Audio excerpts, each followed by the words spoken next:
6,50 m. C'est la taille réglementaire des bateaux à bord desquels ces skippers s'apprêtent à traverser l'Atlantique. Ils sont 72, hommes et femmes de toute nationalité, à participer à la mini-transat Île de Guadeloupe.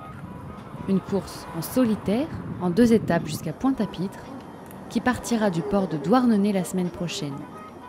En attendant, les coureurs se préparent avec l'aide des organisateurs de la transat.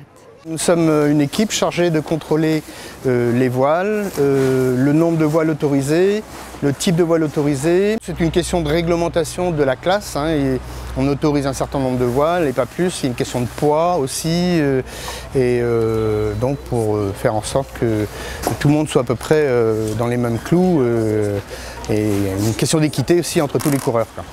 Voilà. Et après, au niveau de la sécurité proprement dite, il y a un autre contrôle? Il y a un autre contrôle qui se déroule à bord du bateau, où on examine évidemment tous les éléments de sécurité, depuis l'énergie jusqu'aux équipements de sauvetage. À première vue, on ne croirait pas que ces tout petits bateaux sont aussi sécurisés. Canaux de sauvetage, fusées de détresse, balises GPS, détection des navires à proximité. Les équipements à bord sont pensés pour soulager les skippers en cas de problème. À quelques jours du départ, les navigateurs s'affairent pour régler les derniers détails.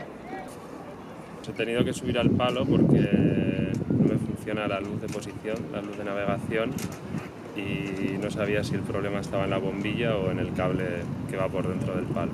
¿A cuántos metros? A 11 metros del agua. Y he subido con este sistema que sirve para subir tú solo sin que te ayude nadie, que es lo que utilizamos cuando estamos navegando también. Como no tienes a nadie que te pueda subir con la driza, te enganchas con un yumar y un cri-cri y puedes subir y bajar del palo solo, sin ayuda de nadie.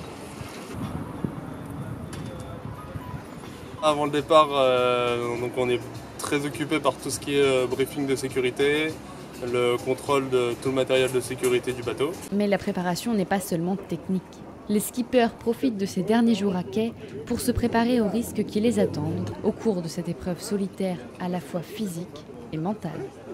Il y a une première étape en fait entre Douarnenez et les Canaries, donc ça c'est une étape qui se fait le long des côtes, plutôt le long des côtes, donc là les principaux problèmes sont la rencontre d'autres navires, donc des pêcheurs ou des porte-conteneurs. Le risque c'est surtout des risques de collision, et après on est surtout dans des zones où il y a pas mal de tempêtes, et après sur la deuxième étape le risque vient plus de l'isolement, parce qu'on va être loin de la terre. La solitude. Ouais, la solitude, et du coup là c'est essayer d'avoir les vivres pour bien traverser. Car la traversée devrait durer près de 30 jours. 30 jours seuls à bord de leur voilier, sans aucune autre communication que la VHF. Plus qu'une course, la mini-transat est surtout une épreuve extraordinaire et un retour à l'essentiel. Un skipper face à sa mer.